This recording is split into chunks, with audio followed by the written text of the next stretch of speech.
नमस्कार। शब्दघोष के जन सरोकार में आपका स्वागत है। मैं मोहनलाल मोदी आज बात करूंगा पानी की। हम सब जानते हैं जल है तो कल है, जल नहीं तो कुछ भी नहीं। इसके बावजूद भी हम पानी बर्बाद करते हैं। हम पानी के पारंपरिक स्रोत खो रहे हैं। हम इनको लेके लापरवाह हैं।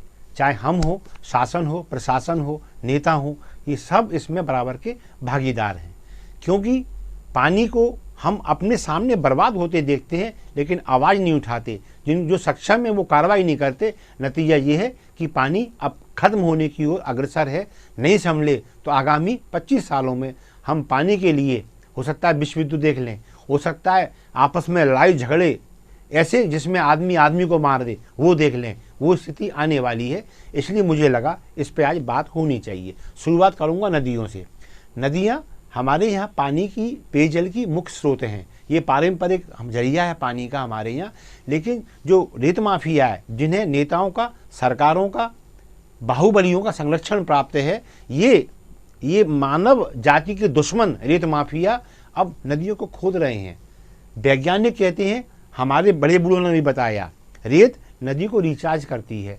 रेत है तो नदी है, रेत निकल जाएगी नदी मर जाएगी, यानी पानी खत्म। लेकिन आज स्थिति क्या है? रेत माफिया पोकलैंड मशीनों से, जेसीबी मशीनों से रेत खोद रहे हैं, कुरेद के निकाल रहे हैं, थोड़ी सी रह ना जाए।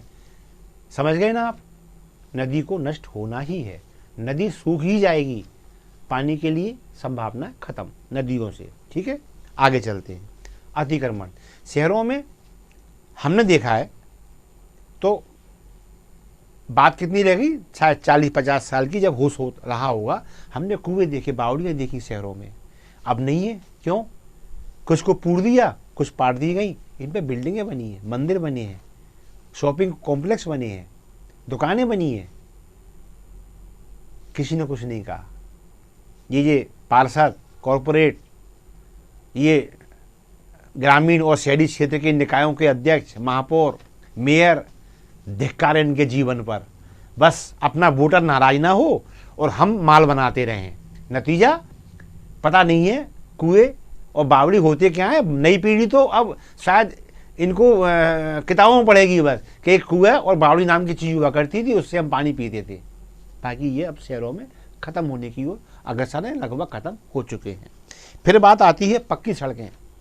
सीसी रोड और ये डामरीकृत सड़कें, ये कैंसर हैं पृथ्वी के लिए। लेकिन विकास चाहिए, तो विकास में आप जीवित रहने की संभावना है तो बनी रहने दीजिए। उदाहरण के लिए पेविंग ब्लॉक्स, इसे हम ज़मीनों का टाइल्स कह लें, इसमें फर्शी कह लें से हम। भाई कुछ इलाके नहीं, बहुत इलाके ऐसे होते हैं, सड़क तो बहुत कम होती है। मैक्सिमम इलाका आपके पास शहरों में, गाँव में वो है जहाँ हम पैदल चलते हैं, जहाँ भारी वाहन नहीं जाता, यहाँ सिर्फ साइकिलें ही जाती हैं, जहाँ हम पार्कों में घूमते हैं, हमारे घर का अपना निजी रास्ता है। यहाँ पे हम पेविंग ब्लॉक्स लगा सकते हैं। कौन से? जिनमें छेद हैं, जिनमें जालियाँ हैं, जिनसे पानी अंदर घुस सकता है, ताकि पानी रिचार्ज होता रहे। और हम ये नहीं कर रहे हैं तो हम मृत्यु के नज़दीक जा रहे हैं। हमें ऐसे पेविंग ब्लॉक्स पर प्रयोग करना चाहिए। फिर आती है बात बरसाती नालों। ये कैचमेंट एरिया है किसी तालाब का, झील का, कुओं का, बावड़ी का। यहाँ अतिक्रमण हो गए हैं, यहाँ कॉलोनियाँ बन गई, बड़ी बड़ी बिल्डिंग बन गई। अब जो बारिश का पानी है वो तालाबों तक नहीं पहुँच रहा। शहर में तो खत्म हो चुका मामला, अब गांव में तालाब बचे हैं, जो झीलें बची हैं। कुछ महानगरों में, जैसे भोपाल झीलों का शहर कहलाता है, कैचमेंट एरियो पर अतिक्रमण है। आसपास मैरिज गार्डन बन गए हैं बड़े बड़े। यहाँ का जो दूषित पानी है वो तालाबों में जा रहा है, तो दूषित पानी बढ़ रहा है, शुद्ध पानी मिल नहीं रहा। इसका मतलब जो पानी पीने का है वो जहर में परिवर्तित हो रहा है। आज नहीं कल जो पानी जीवन दे रहा है, कल आपको मौत देगा। इस पर हमें गौर करने की आवश्यकता है। फिर बात आती है कि कैसे बचें। तो बचने का तरीका है, सबसे पहले एक आता है वाटर हार्वेस्टिंग सिस्टम। जब हम मकान बनाते हैं तो इस बहुत सस्ती प्रक्रिया है। क्षेत्र के हमारे स्थानीय निकाय इसमें मदद करते हैं हमारी, उसे बनवा देते हैं और उसके माध्यम से पानी हमारी ज़मीन में चला जाता है। हमारा ट्यूबवेल बचता है, हैंडपम्प बचता है, आसपास की ज़िंदगी आसान हो जाती है, ज़मीन सिंचित हो जाती है। तो नमी रहने से जिंदा रहने के आसार बने रहते हैं। एक और आता है सोखता गड्ढा।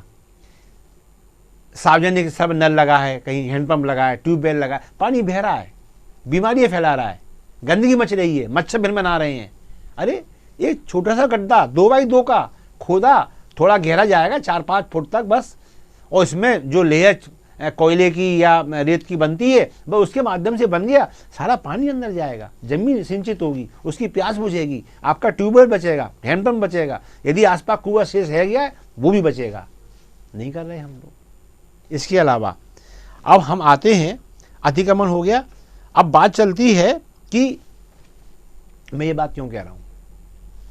वैज्ञानिकों का अध्ययन है, वैज्ञानिक बोल रहे हैं यदि हम लापरवाह बने रहे आगामी 25 साल में हम भयानक अकाल देखेंगे, पानी की किल्लत देखेंगे, ऐसी शायद पानी के लिए विश्व युद्ध हो जाए।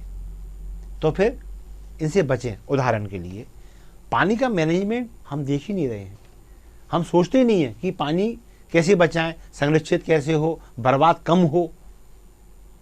उदाहरण, मुगल कालीन एक शहर हुआ करता था फतेहपुर सीकरी, बड़ा सुंदर मैनेजमेंट था यहाँ का, अच्छी सड़कें, अच्छे मकान, अच्छी दुकानें, अच्छे फुटपाथ, और राजशाही परिवारों के लिए बड़ा आदर्श शहर था ये। लेकिन चूक कहाँ हुई, बस पानी का मैनेजमेंट नहीं जमाया, नतीजा ये शहर खाली करना पड़ा, लोगों को चले गए, सब बेकार हो गया, स्थापत्य पूरा।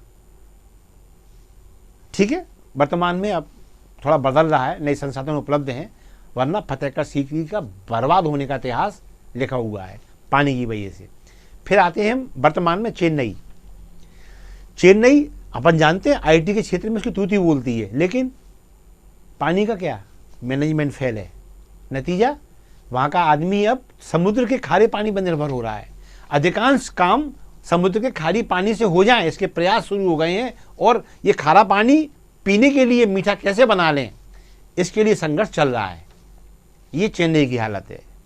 अब आते हैं महानगरों पे, हमारा भोपाल, जबलपुर, ग्वालियर, इंदौर, क्या है, पहले कह चुका हूँ, कुएं बावड़ी तो गए, अब ग्रामीण क्षेत्रों में झीलें बची हैं या तालाब, जैसे भोपाल है झीलों का शहर कहलाता है, वो ईश्वर की कृपा से या पूर्वजों की मेहरबानी से यहाँ तालाब अभी बचे हुए हैं।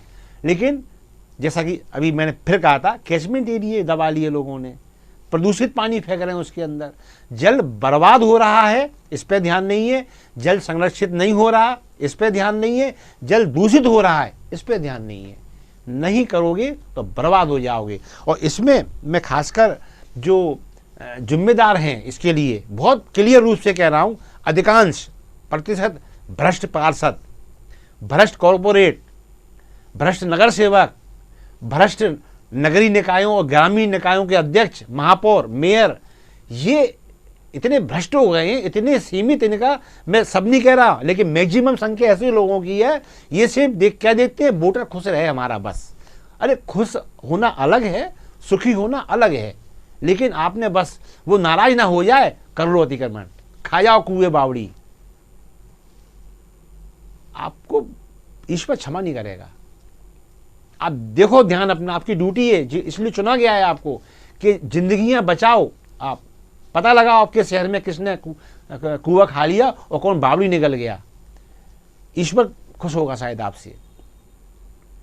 अब आते हैं कि हमारी लापरवाही ने हमें कहां लाके खड़ा कर दिया है। तो सुनिए, हम पारंपरिक और वर्तमान जो जल संसाधन हमारे पास अब बचे हुए हैं, उसमें मालूम है आप कितना परसेंटेज आपके उपयोग लायक रह गया है या बचा रह गया है? कल्पना कर सकते हैं? नहीं कर सकते। मैं बताता हूं आपको, केवल 3% जल संरचना ऐसी हैं जिन्हें आप पीने के पानी के रूप में इस्तेमाल कर सकते हैं। 97% जल संरचनाएं हम बर्बाद कर चुके हैं। क्यों? हम लापरवाह बने रहे। एक समय ऐसा था कि पानी पिलाना पुण्य का काम समझा जाता था। आज आप किसी पानी मांगो, ऐसा लगता है किसी का खून मांग लिया आपने। क्यों? पानी है ही नहीं है। ठीक है, कुछ लोग प्याऊ लगाते, ये नहीं कह रहा, लेकिन मैक्सिमम आप किसी चाय वाले पानी मांगना, वो आप चाहो कि पानी पी लो, चाय ना पियो, उसको बुरा लगता है। आप किसी चाट वाले से पानी मांगो, चाट मत खाओ, उसको बुरा लगता है। किसी होटल में जाओ, खाना मत खाओ, पानी मांग लो, उसको बुरा लगता है। क्यों? अब पानी घट रहा है। अब पानी धीरे धीरे जो फ्री का पानी था, जिसको हम कदर नहीं करते थे, अब उसकी 1 लीटर की बोतल न्यूनतम 20 रुपये की हो गई है। इससे महंगे पानी उपलब्ध हैं। आपको मालूम है हमारे कुछ क्रिकेट खिलाड़ी 20-20 हज़ार रुपया लीटर का पानी पीते हैं वो लोग। ये पानी की महत्ता समझो आप, पानी बचाओ। क्यों? यदि नहीं बचाया तो 25 साल में स्थिति ये आ जाएगी, हो सकता है इस पानी के लिए विश्व युद्ध हो जाए, हो सकता है आदमी को मारे पानी के लिए। कितना? 25 साल में। 25 साल का मतलब क्या होता है? यदि हम जवान हैं तो बुढ़ापे में पानी की किल्लत हमें देखनी है, हमें झेलनी है। और हमारा बेटा यदि अभी बच्चा है, जब वो जवान बनेगा, आपने उसके लिए लाखों कमा लिए, करोड़ों कमा लिए, बिल्डिंग बना ली, सब कुछ है, पानी जिंदा बचा पाओगे उसे? इसलिए भाइयों, हाथ जोड़ के प्रार्थना है, खासकर जनप्रतिनिधि और ये शासक प्रशासक, ये संबंधित विभागों के अधिकारी, कुछ शर्म करो भाई। तनख्वाहें मिलती हैं आपको, और इससे भी अगर आप नमक हरामी पे उतर आए हैं तो कम से कम इंसानियत तो बचा के रखो। पानी बचा लो, खुद को बचा लो। बस इसी कामना के साथ मैं मोहनलाल मोदी आज के कार्यक्रम को यहीं खत्म करूंगा। फिर किसी मुद्दे के साथ आपके सामने आऊंगा। तब तक के लिए आज्ञा दीजिए। नमस्कार, जय हिंद।